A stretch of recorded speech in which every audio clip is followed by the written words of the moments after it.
Thank you for logging on to be with us tonight, and welcome to the start of this year's Sharsheret Summit. I'm excited to share a little bit more about the summit at the end of the evening.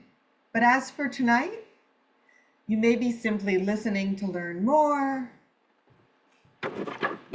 You may have been asked to speak on behalf of Sharsheret. You might be considering becoming a peer supporter. You know what? Over the past few years, the number of our speaker requests has been growing, and we have such a talented group of people committed to Sharsheret who have been asking to do more. So a training like this just makes sense. You may have realized that tonight's program is called an ambassador training as opposed to a speaker training, because there are so many different ways that you can represent Sharsheret.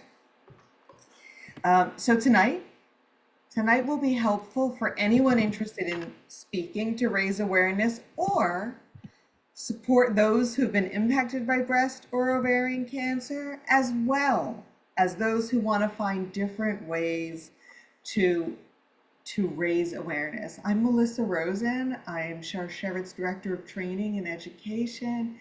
And with me tonight, co-hosting tonight, is my amazing colleague, Amy Sachs. Amy, you want to introduce yourself? Yes. Hi, I'm Amy, and I am our support program coordinator. We cover the whole 50 states and even part of other places in the world like Israel. But I am coming to you live from Los Angeles. Thank you. Okay, so a speaker is someone who presents. An ambassador can do much more than that. Ambassadors, Sharsheret ambassadors, educate about breast cancer, ovarian cancer, maybe even some other cancers or hereditary cancer or genetic mutations. So because of that, they can also raise awareness about heightened risk. They can encourage people to become proactive about their health and share Sharsheret as a source of support. That may be one of the easiest things you can do. Unfortunately, we all know someone at some point who's been diagnosed. Remember to tell them about Sharsheret. Part of what we all do is friend raising, right? Letting people know that Sharsheret exists, and honestly, that you don't have to have a personal experience with cancer to get involved with this amazing organization. And sometimes even fundraising, but in a very relaxed sort of way. Yes, there are people who are interested in helping us do some serious fundraising, and that's something we can work on with you. But you're just as likely to invite some of your friends to join a Sharsheret pickleball tournament or something like that. So there are a lot of different things that ambassadors do. Before we dive a little deeper on that, Amy's going to talk a little bit about Sharsheret. So Sharsheret, oh, Sorry. go back. All good, all good. So most of you know about Sharsheret, but in case you came here from another place or you just want to know how we describe it for when you speak about us one day, we are a national nonprofit here for those facing genetic risk, breast cancer, or ovarian cancer through support programs and also educational outreach. And while our area of expertise is young Jewish women, we are absolutely here for everyone, regardless of their background in any way. Everything we do is personalized, confidential, and completely free. So, this slide has a lot of numbers on it. And as an ambassador, you do not need to memorize any of this. If you are working a Sharsheret program, we can send you these flyers. They come on very fancy paper. And, we are not ever looking for our ambassadors to be or be able to answer every question that might come up, and sometimes people will ask you the questions answered on here, but for a little overview of why there's a Jewish breast cancer organization, some of the answers are right here, right? 1 in 8 women will be diagnosed with breast cancer over the course of her lifetime. 1 in 91 women will be diagnosed with ovarian cancer. But having a genetic mutation that makes these cancers more likely to come up, means that you're at a different risk. So the BRCA gene mutation is one of those gene mutations that brings up the risk of some of these cancers. And the Jewish community is at a much higher risk for that gene mutation. We don't have data to support, whether or not we're at higher risk for the other gene mutations. There are many different gene mutations, but anecdotally, it seems like, we like to keep it in the family. So, we do pass on those genes a lot of the time. So I'm not going to go through all of the numbers on this slide. You can see them. But I think the really important thing for you to know is that while we do talk a lot about genetic risk, and Sharsheret's programs to help people with genetic risk, like our genetic counselors, they can talk to anytime. Only 10 to 20% of cancer is related to any genetic risk, is hereditary cancer.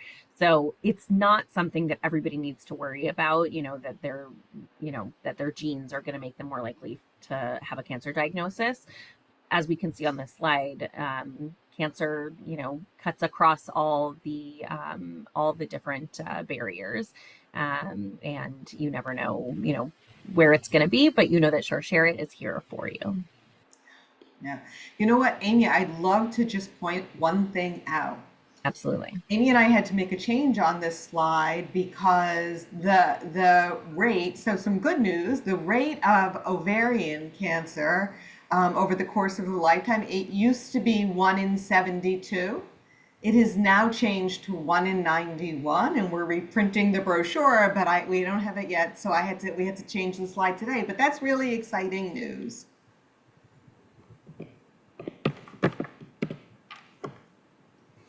So one more important note before we dive in more is that, we know, and this is part of why Sharsheret exists, that, cancer is not just a physical experience. It's emotional, it can be spiritual, it affects you as a person, right? And when I'm talking to people who are maybe done with active treatment, then, they're trying to find this new normal. So we know that, thinking about sharing your story can be really triggering, and, maybe hard to wrap your head around. We're here for you in that process. And, our team of social workers, are here to support you in figuring out if sharing your story is even right for you. There are other ways that we're going to talk about tonight to make a difference for Sharsheret. You don't have to share your personal story.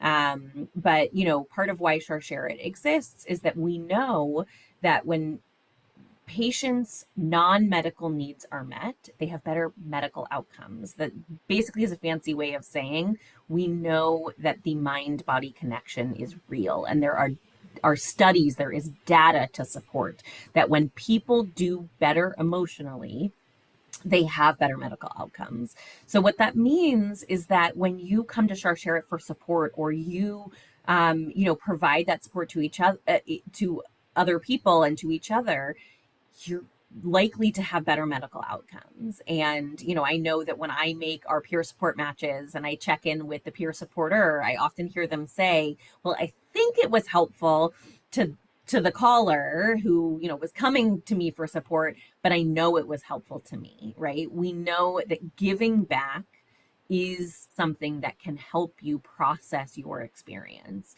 So, we are here to help meet those needs, and volunteering is actually a big part of helping yourself do better emotionally and thus physically. Yeah, thank you. Okay, so since one of the ways, especially with Ovarian Cancer Awareness Month and Breast Cancer Awareness Month coming up, that we can give back is to speak on behalf of Sharsheret, and sometimes that's sharing your story. We'll start there, and then we'll go into some of the other ways to be an ambassador. But in any case, whether you're sharing your story in front of an audience or a congregation, or you're sharing a little bit of your story in an aisle in a supermarket when um, somebody you know shares that they've just been diagnosed, sharing a piece of yourself, sharing a piece of yourself is important. It's cathartic, but that doesn't mean it won't be emotional. It doesn't mean um, that it can be difficult. So, a couple of reminders and some tidbits on how to do that. Um, Remember, again, that you're doing it for an important reason, to educate people, to be proactive, to provide support and comfort to someone who's just been diagnosed. And when you remember that reason, sometimes it makes it a little bit easier. Also, know that you have the prerogative to share what you'd like to share and keep other parts private. Just because you've agreed to share your story, like I said, either one on one or in a larger group, um, doesn't mean you have to share all of your story, right? And You get, and I'll go ahead. I'll cut in to say that I think a lot of times when people send me their remarks to look at, often it starts out with a lot of medical jargon and a lot of details. That's not the important part of your story, right? The important Correct. part of your story is the emotional resonant part. And, when you get too deep in the weeds and you share maybe more than you're comfortable sharing, it's not necessarily going to make your speech any better. We have been doing this a long time because quite literally, that was exactly the next thing I'm gonna say. Sorry. No, it's good. It's good. The best way to share your experience is by sharing and not oversharing, right? Exactly like Amy said. Unless somebody asks you a very specific question, they're not interested in necessarily in how many rounds of chemo, but more how you got through the chemo or how reframed it so that it felt empowering or whatever it is. So just very quickly, like the what's of what should be included, right? Introduce yourself, share what happened and how you felt about what happened, discuss what helped you during that experience and why. Again, not necessarily what eased your physical ailments, unless somebody is struggling and asks you that, but what helped you emotionally in a more general way. Because your audience may be able to use that experience, your experience, to help someone they know or themselves going through a similar one. And then another thing to talk about at the end is how you're different now. You're on the other side or you're in it or whatever it is, how you're different. Um, and then the big finale is, of course, making your ask. Now, normally when we talk about an ask, we're talking about asking somebody to donate, but that's not necessarily what I'm talking about here. We're talking about asking people in the audience to learn their family's cancer history, or to schedule their mammogram, or to live more healthfully, or to get that second opinion, or to log on to Sharsheret's website and educate themselves, or Or join an even upcoming to follow us on Instagram, yeah, right? follow us on Instagram. Exactly. To get involved with Sharsheret in some manner. These are usually the asks we're talking about when you're speaking on behalf of Sharsheret. If your conversation, again, as I mentioned, is not in a public forum, but with an individual, those steps might be different, and we'll talk more about that shortly. Okay. I just want to go back really Oh, quick should I go to back to something the you slide? said. No, you're fine. I I loved what you were saying about, don't expect it to not be emotional. And I'll go one step further, which is I think a lot of times people say to me, I don't know how I'm not going to get choked up. And I I just want to say if you're going to stand up there and sob, not a good idea. You're not ready to share your story, right? But if you're going to get a little teary or a little choked up, that actually is okay. It is showing people what the experience has been for you. And I think sometimes that happens the first time you share your story and then doesn't happen again, right? Like maybe you just need to kind of get over that hump, and it is okay if you get emotional. That's totally understandable. Yeah, thank you for emphasizing that. Absolutely. And, when we're speaking, it's normal to be nervous, right? Don't expect perfection because I promise you your audience doesn't, and they may not even notice. I'm quite sure Amy and I have tripped over words tonight already, and we'll do it again, and you probably didn't even notice. It's perfectly acceptable to stutter, trip over a word. That's just what the average person speaks like. Just keep moving with grace and poise. Don't always expect eloquence when sharing with another individual. You're sharing for an important reason, but again, remember that doesn't mean you won't misremember something, say something you'll regret, get choked up, as Amy was just saying. And do not equate public speaking or difficult conversations with self-worth. Do not worry if this is the thing you're not the most talented at. People appreciate your willingness to share and are grateful you made the effort, honestly. And reflection, prep, practice are key. We've all seen incredibly talented public speakers attempt to wing it and fail.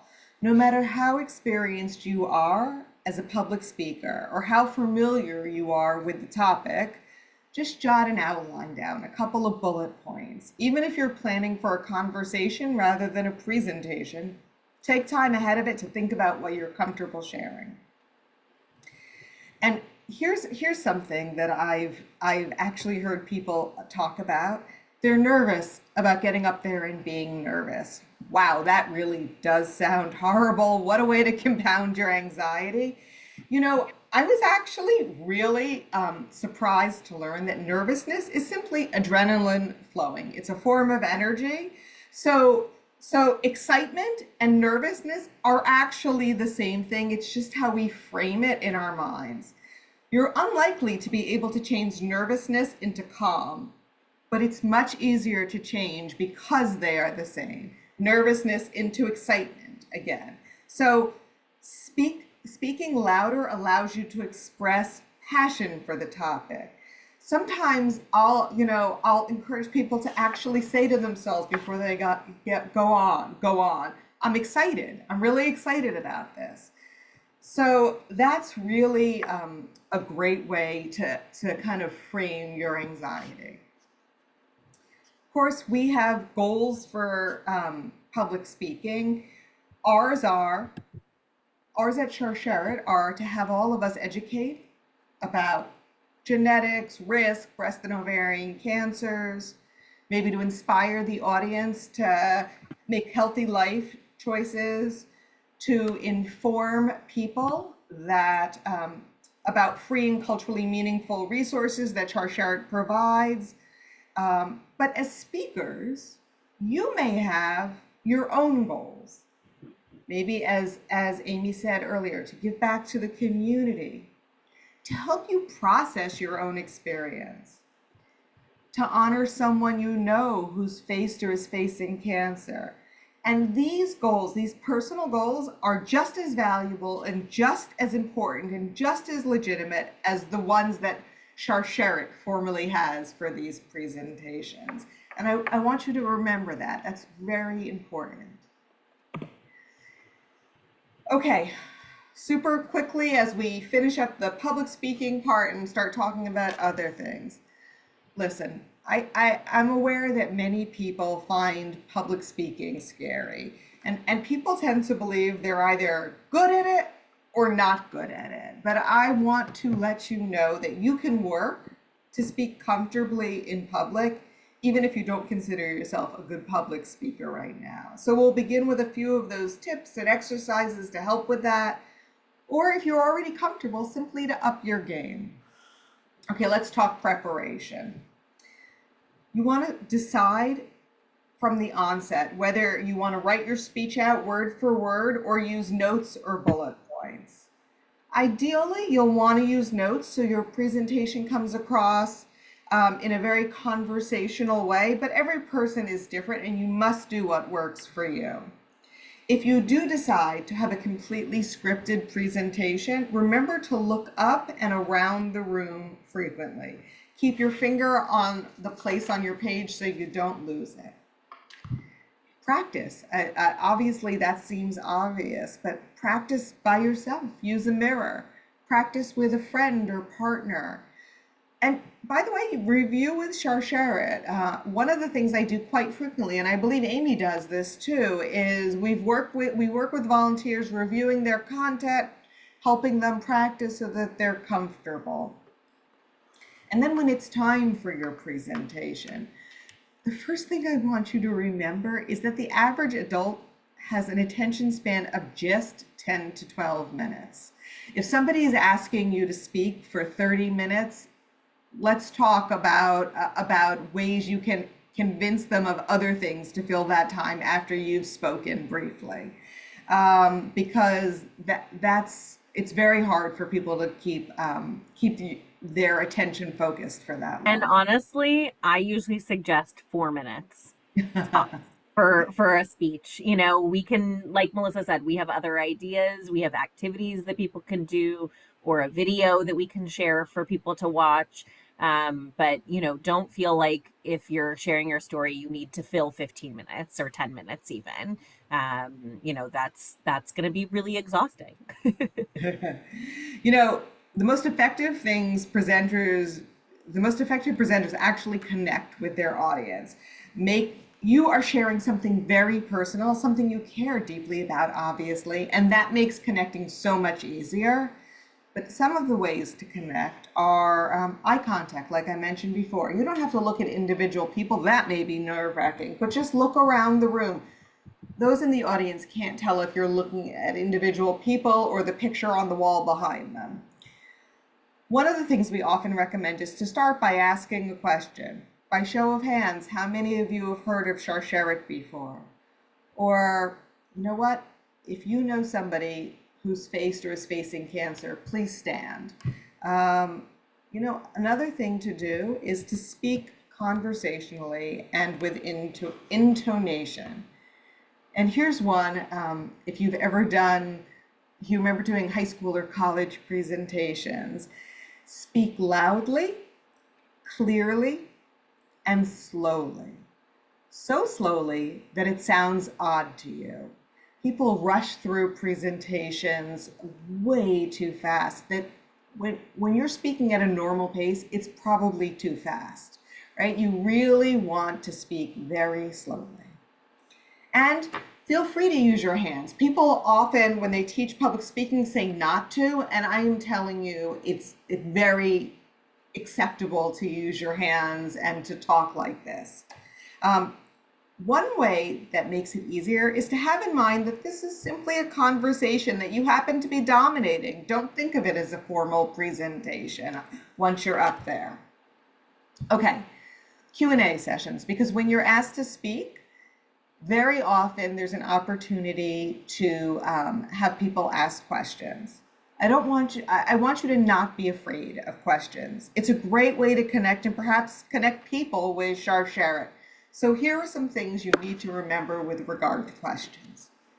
Sharsheret gives no medical advice or doctor recommendations. If somebody says, I'm about to start chemo, would you recommend this or that? That is not our place to answer. If somebody says, tell me the doctor you use because I have no idea who to send my neighbor to. Again, not your place to answer. If somebody's concerned about their course of treatment and they are persistent, you can encourage them to seek a second opinion. If somebody wants to know which doctor to use, Sharsheret actually has a program that Amy will speak about later, but peer supporters or individuals representing Sharsheret do not make doctor recommendations.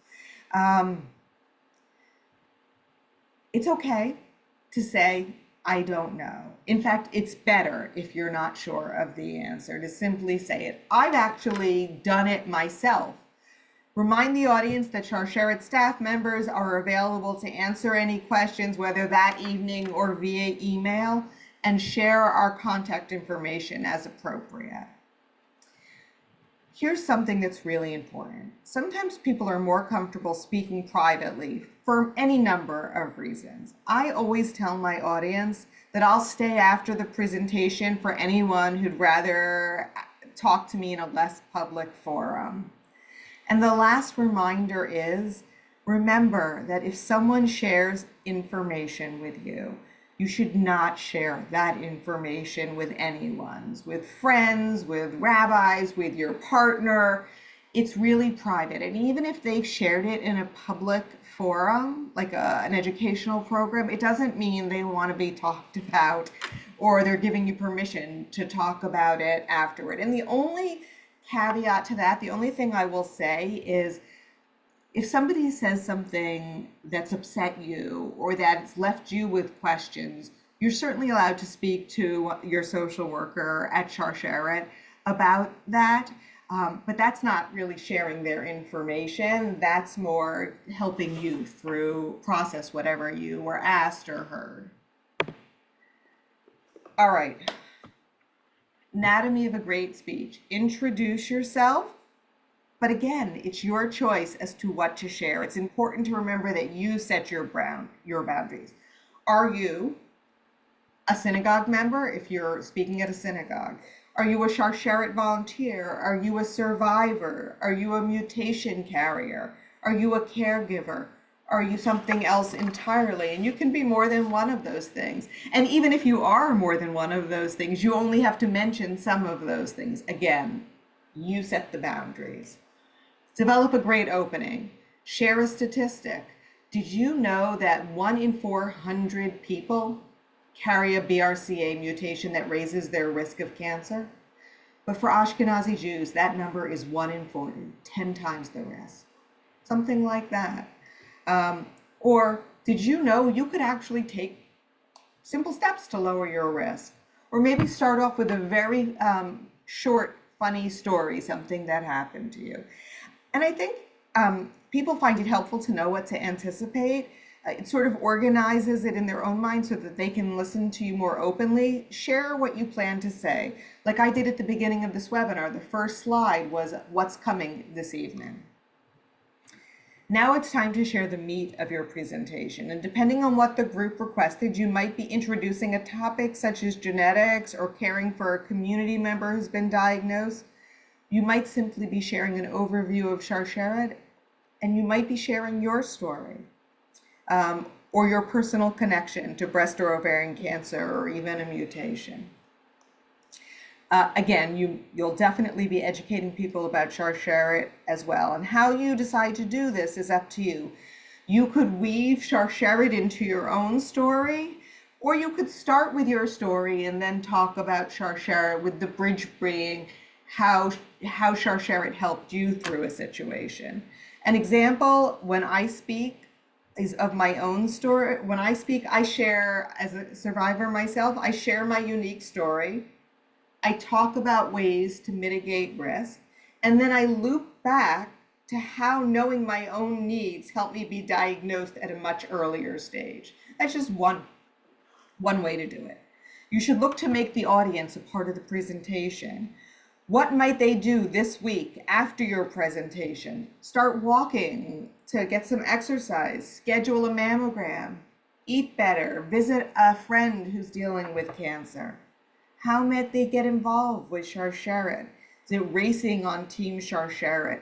Cooking for Pies for Prevention, which takes place every Thanksgiving? Hosting a parlor meeting? Like I said before, joining a pickleball tournament? And help them envision how they can be part of the story. Remember that not all Sharsheret stories begin with a diagnosis. There are so many ways to be involved. And I know that sometimes there's a feeling like, oh, I don't have cancer. I don't need to be involved with an organization like that. And thank goodness that most people don't. But we have plenty of volunteers who volunteer in so many different ways, who don't have personal cancer stories, but they do have personal Sharsheret stories. And that's important to let people know. Well, and that's a Okay. perfect segue into something I wanted to add a couple minutes ago that, when you were saying how to include Sharsheret in your story, some people feel like I don't know how to include Sharsheret in my story because I didn't call you at the beginning of my cancer journey, right? And let me just say, I hate the word journey.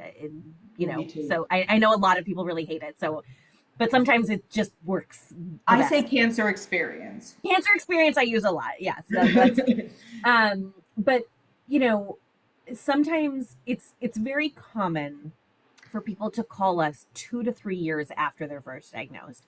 I've also gotten calls from people who call me when they're walking out of their doctor's office after getting the diagnosis, right? Like anytime you can call Sharsheret. And sometimes the people who do call later on, when they're done with active treatment, say, I don't know how to explain. Like, I didn't call Sharsheret, but I'm telling people they should call Sharsheret.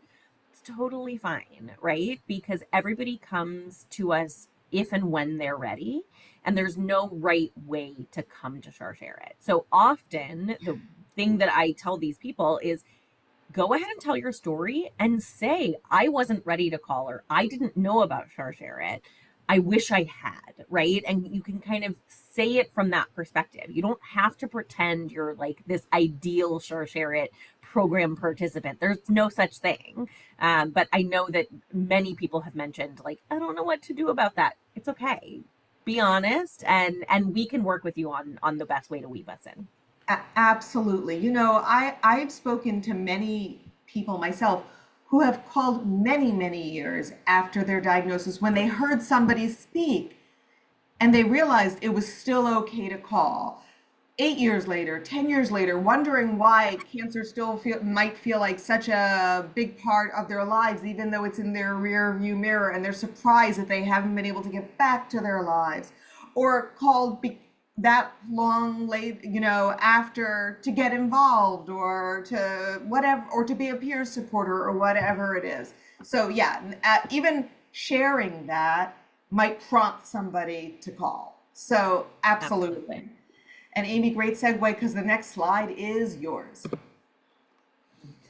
So there are so many ways to be a Sharsheret ambassador. And I always say, anytime I'm speaking on behalf of Sharsheret at an event, I say, you're all ambassadors now. Anybody who's listening at an event is now a Sharsheret ambassador because it just means that you have decided you are going to share it with other people. And, I always say whether it's 5 months from now or 5 years from now, we're all unfortunately going to know somebody who's diagnosed and could use share it support. So that's a good line for you to use if you're speaking. But basically we work with each person who wants to give back to Sharsheret and wants to share, the work that we do and the support that we offer, to figure out what's the best way for them. So we've spent a lot of time talking about sharing your own story. You never have to share your story if that's not something that interests you. The first way is to become a peer supporter. So, whether you've had a cancer diagnosis or a genetic diagnosis, we are always looking for more peer supporters. And we really match people as specifically as possible to the issue they want to discuss. So it's not just, okay, breast cancer, go ahead and talk. It's, I'm considering working during treatment, matching with somebody who worked. I can't decide if I want to have this type of reconstruction or no reconstruction or this type or this type. We'll match you with, one person who did one person who did the other. I have teenagers and they're a big, worry of mine. Please match me with somebody who had teenagers when they were going through it, right? So we don't just want to hear you want to become a peer supporter. We want to hear what is unique about your experience that you could share with somebody else who might be having a similar experience. And, we've also extended our peer support program to include healthcare providers. So we would love to get the names of your doctors. So you might already be a peer supporter or you might not be yet. Please share the names of your healthcare providers. because now we can, if somebody calls me and says, hey, I'm considering this doctor, do you have anybody who's used this doctor? I can go into our system and I can find out, did you use that doctor? And then I can match you with that person to explain what it's like to have that doctor. What are the pros and cons? It's not a referral program, but it's a way for people to feel like, okay, I have somebody real who can tell me. It's not just like a Yelp review. It's somebody that you can really talk to who has been there. So Melissa just put the link in the chat. So if you want to share your healthcare providers with us, you can click that link now, fill it out later, to share that with us. We'll also share it in the follow-up email to this. And then, like we already said, letting someone know about Sharsheret, whether it's the person with a diagnosis, their loved ones. I don't think we've mentioned yet that, a lot of the support that we offer is to other people, that are not the one with the diagnosis, but are part of their support system. So, of course, most people think of a caregiver as the person in the home with them, right? Whether it's a spouse or a parent or something like that. But it can be a friend that lives across town or across the country, or family that lives across the country.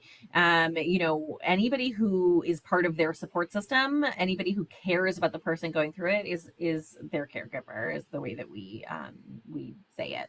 And I see in the chat, somebody asked if she did this a few years ago. Absolutely.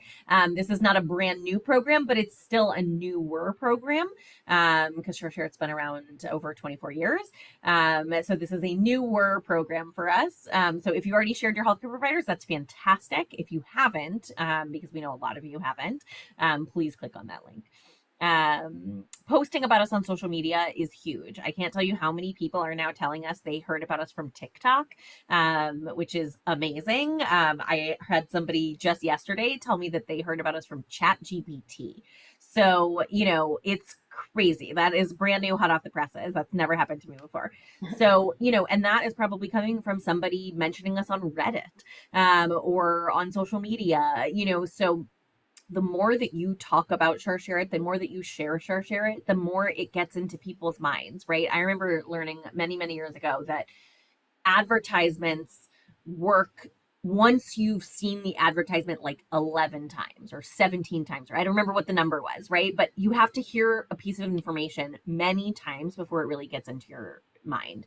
So it's very often that we hear somebody say, hey, I'm calling Sharsheret for support. I heard about you years ago when my child was in A5 sorority, because we partner with them.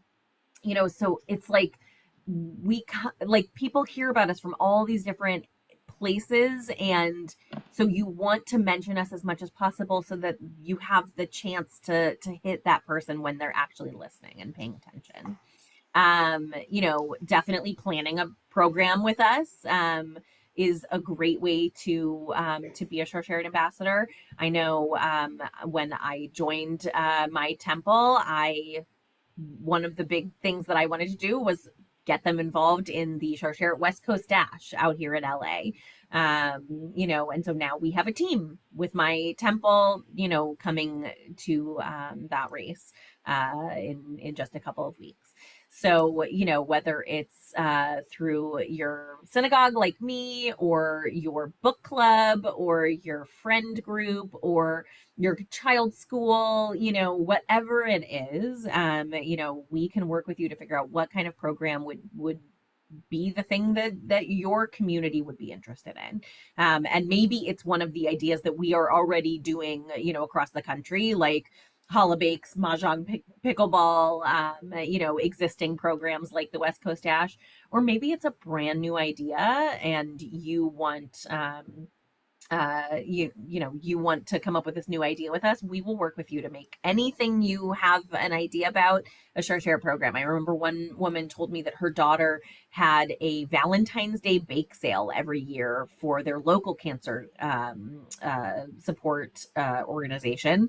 And then she had found out about Sharsheret. And so she said, could we do the bake sale for you? Absolutely.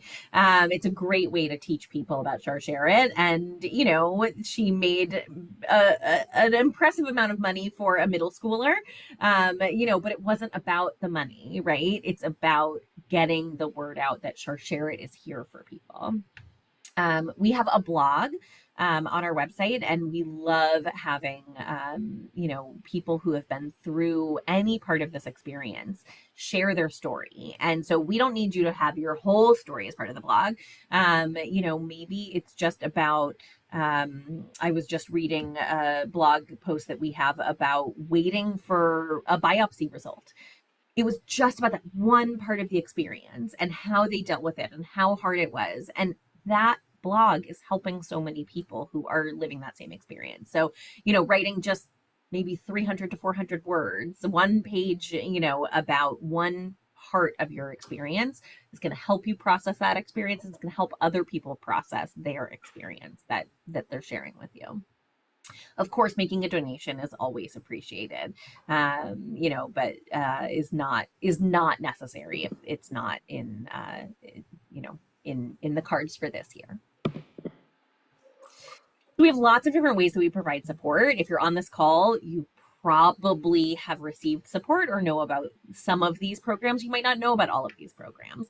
I already mentioned the peer support program.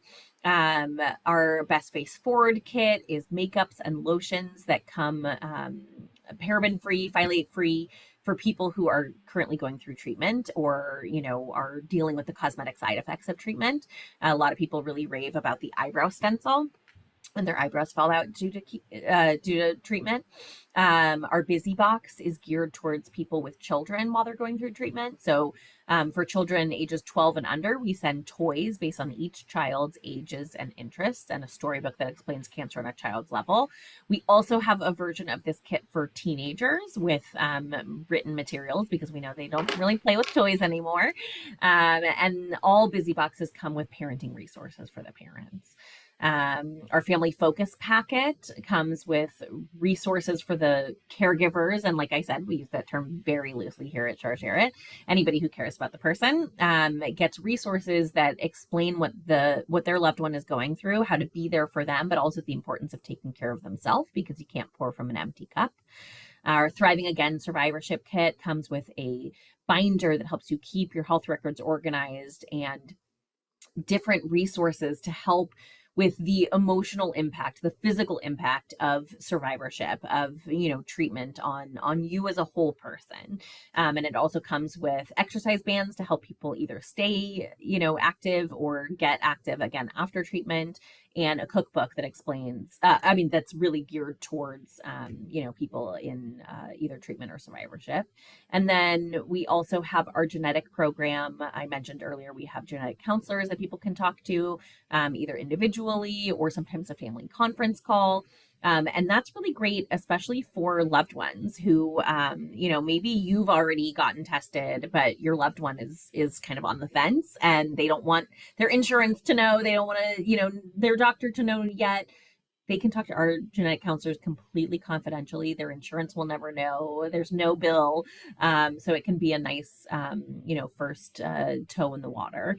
And then every program that we have has a slightly different version for people in our Embrace program, which is for people with metastatic cancer or advanced cancer, because we know once cancer has become chronic, the way that we talk about it is a little bit different. So everything is really, really tailored to your specific experience. Next slide. And then, we have lots of additional resources that are not, on the last slide.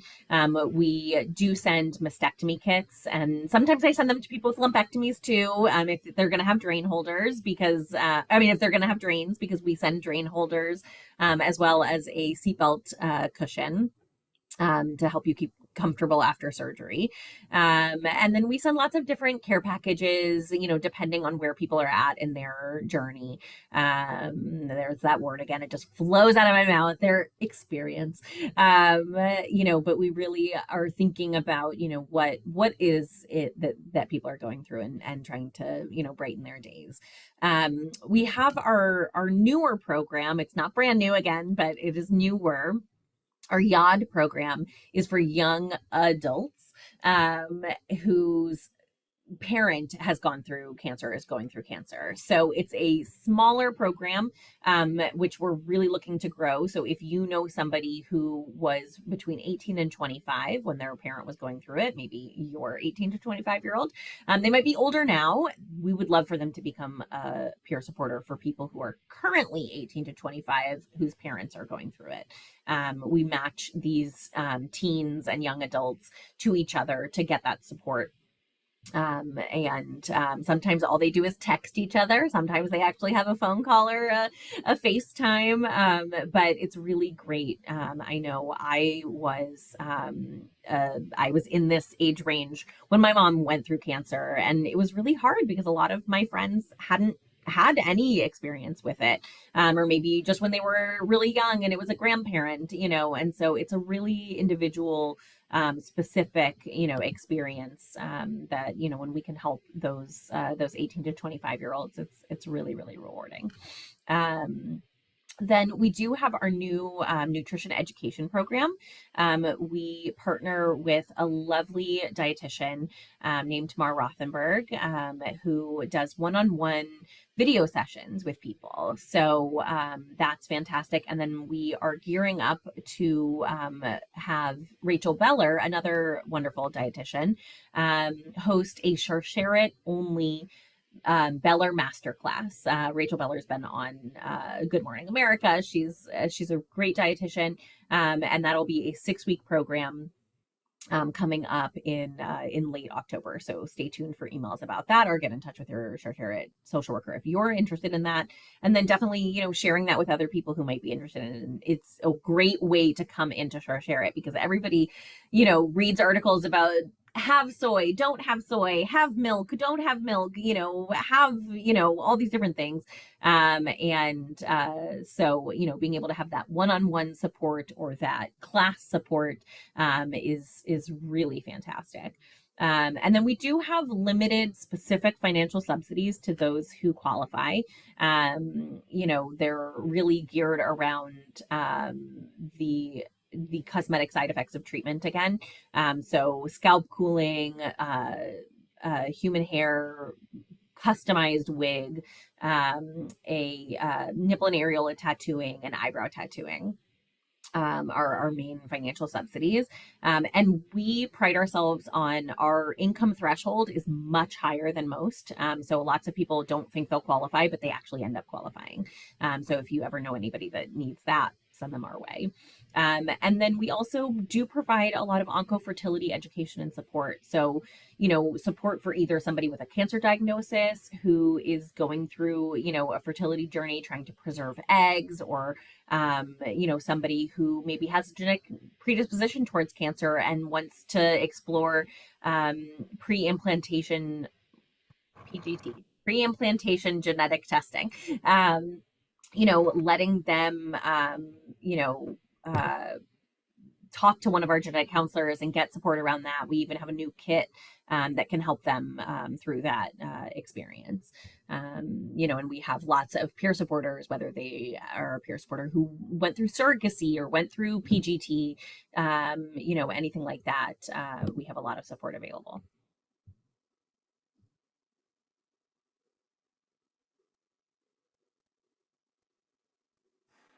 Okay. And just a reminder, we also do educational, Amy covered the support, but we have educational programs as well, including printed educational booklets and postcards that are available you can order them at no cost. They can sit in, you can share them with your doctor. They can sit in your place of employment or in your congregation or community center. Again, those are free for anyone to order. We also have educational webinars. I am sure you are all familiar. You're sitting on one of them right now. But this is a great time for me to talk about the summit. We said this was the kickoff to this year's 2025 National Sharsheret Summit. So I just want to remind you that while we do programs and we do in person and online year round, during Ovarian Cancer Awareness Month, during Breast Cancer Awareness Month, we ride that wave of awareness with a concentrated amount of programming. And I just wanted to point out, and I'm going to ask Amy to put a link to where you can find all of these on our website, but we have some other ones coming up, just a couple of them. The end of September, Before Their Time, Understanding the Rise in Cancer Among Younger Women.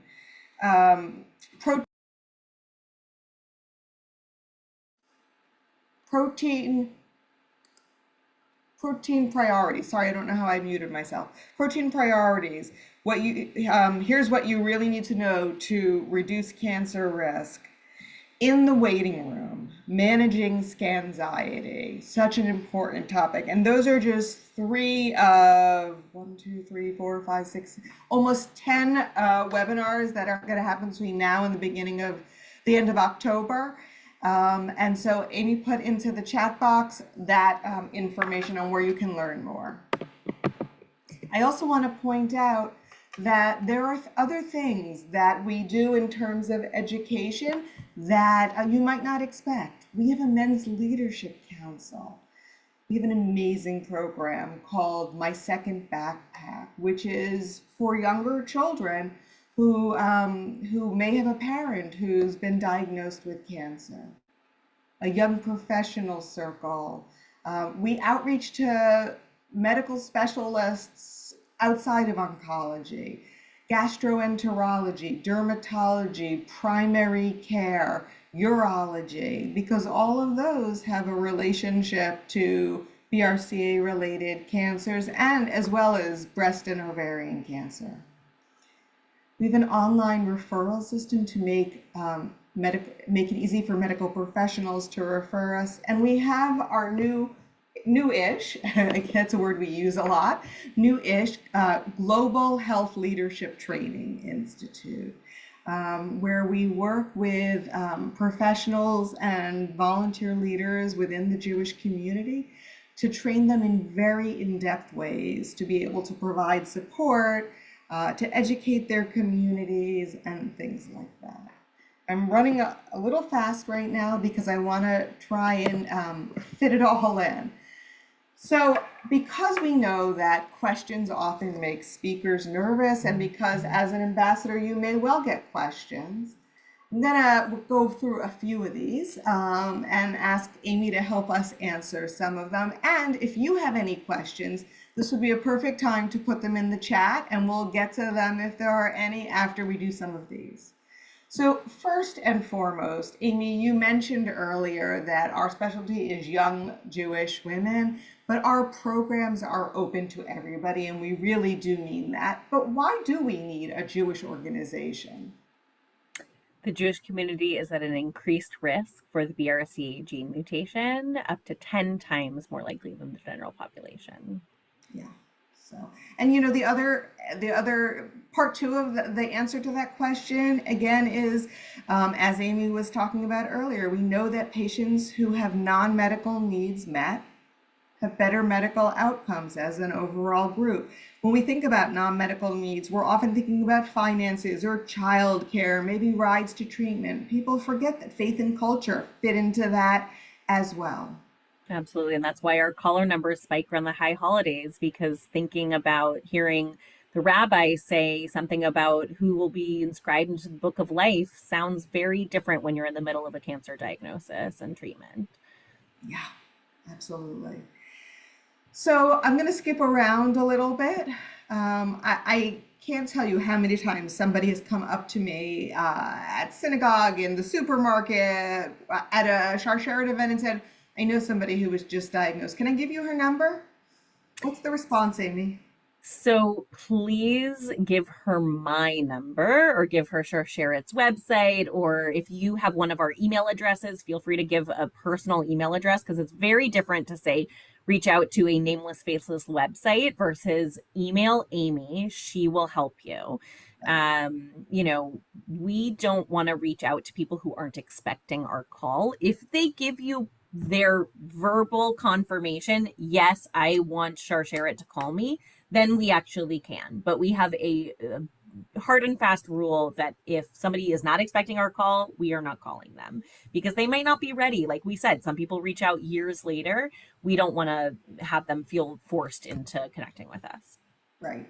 And sometimes I'll even say, just like Amy said, with their clear permission, sometimes with their clear permission, you could do an introductory email, emailing them and Amy or whoever you know at But Sharsheret. but Again, what's even better often is have whoever you know at Sharsheret, I will write you an email that you can then forward to them so that they ooh, have all my contact information and I can explain in warm personal language, rather than just going to a website, what we can offer them for their specific experience.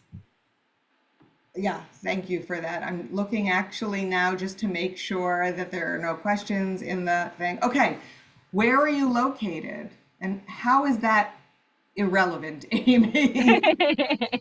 We are where you are. So, all of the support that our social workers offer is over the phone, by email, by mail. So, anybody anywhere can connect with us. We actually in our clinical chat today, somebody said, can I call Switzerland on my work phone? And so they are probably going to have a Zoom call, just in case. But really and truly, we are everywhere you are.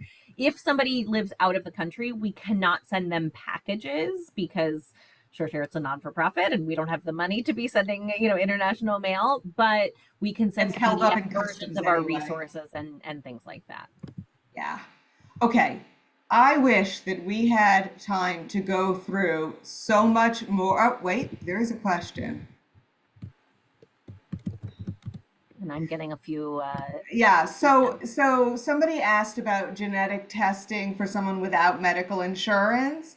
And yes, that person can call one of our genetic counselors and they have resources so that it's not free medical grade testing, but it's very low cost medical grade testing. Absolutely. I got a question about a wig that someone wants to donate. While we don't accept those wigs ourselves, we do have lots of places that we know that will accept them, and then also information on tattoo artists. Even if you're not looking for the subsidy, we're happy to share the tattoo artists that we do partner with in your area. As we close up, just because I said you never give a presentation without an ask. Well, here are your asks for tonight, right? So I'm not going to, I would just read them. You can read them just as easily as I can. What I will say is I just put a link to a survey in the chat about tonight's webinar.